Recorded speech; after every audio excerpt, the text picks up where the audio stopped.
اعوذ باللہ من الشیطان الرجیم بسم اللہ الرحمن الرحیم اللہم صلی علی سیدنا و مولانا محمد وعلی آل سیدنا و مولانا محمد وبارک وسلم۔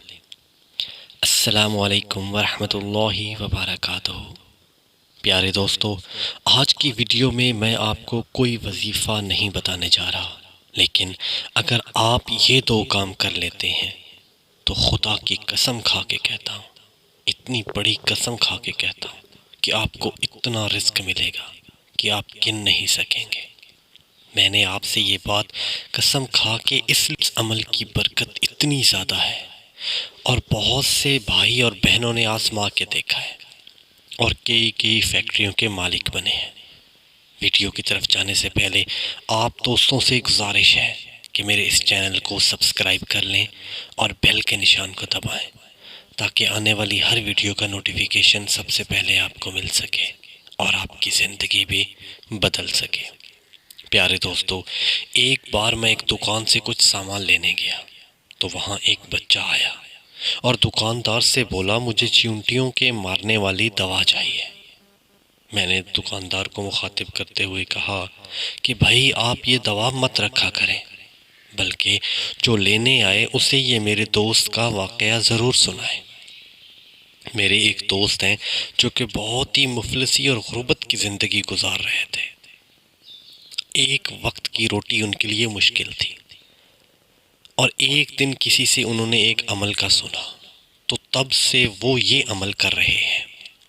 ایک دن بھی ناغہ نہیں کیا، بھلے عید کا ہی دن کیوں نہ ہو۔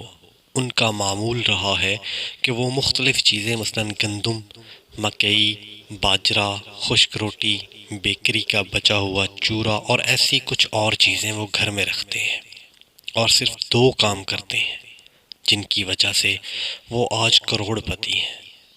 وہ اپنے گھر کے آس پاس جتنی بھی چیونٹیوں کے بل ہیں، چیونٹیوں کے گھر ہیں، وہ بلا ناغہ ان پر خوراک ڈالتے ہیں۔ بارش ہو، آندھی ہو، طوفان ہو، کچھ بھی ہو جائے، وہ ناغہ نہیں کرتے۔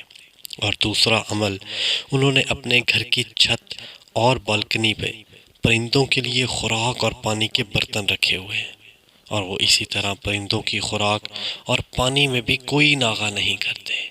آج کل ان کا گھر کبوتروں والا گھر مشہور ہے۔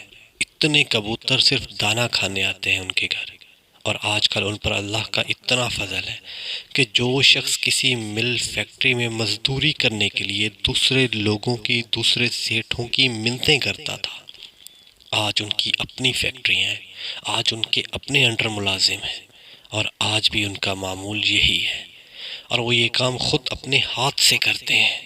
کبھی بھی کسی ملازم کو نہیں کہا کہ یہ جا کے خوراک ڈال کے آؤ۔ پیارے دوستو، اللہ کی مخلوق کی روزی کا سبب بنو۔ اللہ پاک آپ کے رزق میں اتنا اضافہ فرما دے گا کہ آپ سوچ بھی نہیں سکتے۔ رزق ہو، علم ہو، یہ بانٹنے سے بڑھتا ہے۔ اور ہمیشہ کی طرح ایک چھوٹی سی اپیل کہ آپ دوستوں سے ایک میری گزارش رہتی ہے کہ مجھے اپنی خاص دعاؤں میں لازمی یاد رکھا کریں۔ اللہ حافظ۔